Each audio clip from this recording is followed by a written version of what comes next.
Hi, sixth graders. Mr. Y here, obviously. A question I get a lot at this time of year, especially from sixth graders, is I tend to get questions about how much should I be practicing. So let me talk about that for just a little bit. What I shoot for in sixth grade, what I think you should be shooting for if you want to be a good instrumentalist in sixth grade, is about 120 minutes per week. Now, 2 hours per week, that is, of course. What it adds up to, though, or how it adds up is really important because what I always say is the number of days you practice is a lot more important than the number of minutes you practice. Okay, it's better to practice small amounts per time, more days of the week, than it is to practice all at once right before the quiz. You know, cramming doesn't work with muscles. Cramming doesn't really work with your brain either, but people tend to do it sometimes. But cramming is not the best way to learn in any case. Doing it consistently a little bit all the time is the best way to learn. So, what I would like you to shoot for this year is about 20 minutes a day and about 6 days per week. You can take one day off, that's totally fine. I know we're all busy and we all need a rest now and then, that kind of thing. But if you can shoot for about 6 days a week, about 20 minutes a day, that adds up to 120 minutes or 2 hours in the whole week.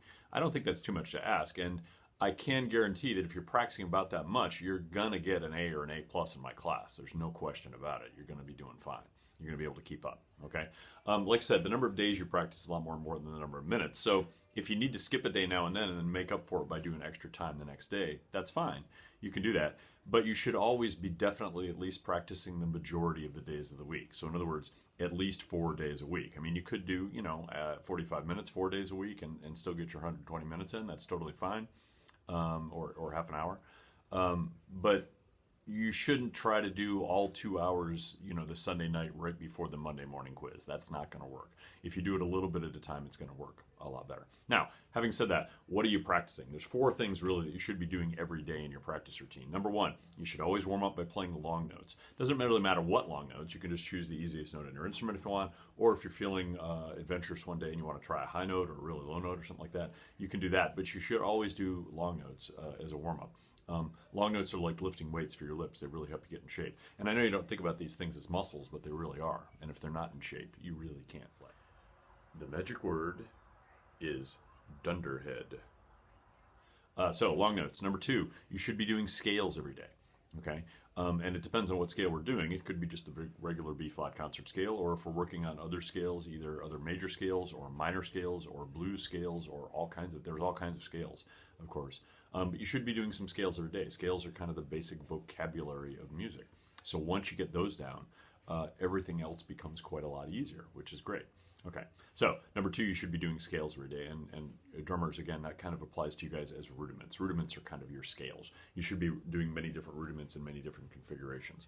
And wind instruments, you should be doing scales in many different configurations too, whether it be different tempos, different articulations, different ranges, with slurs and staccatos, all kinds of different things. There's all kinds of ways you can do scales so that it doesn't get just to be a boring scale all the time. Okay, so long tones, scales. Number 3 is whatever stuff we're working on in the method book right then, whatever we're working on in the EE book or the SI book or whatever you happen to be in. There's lots of different books we use.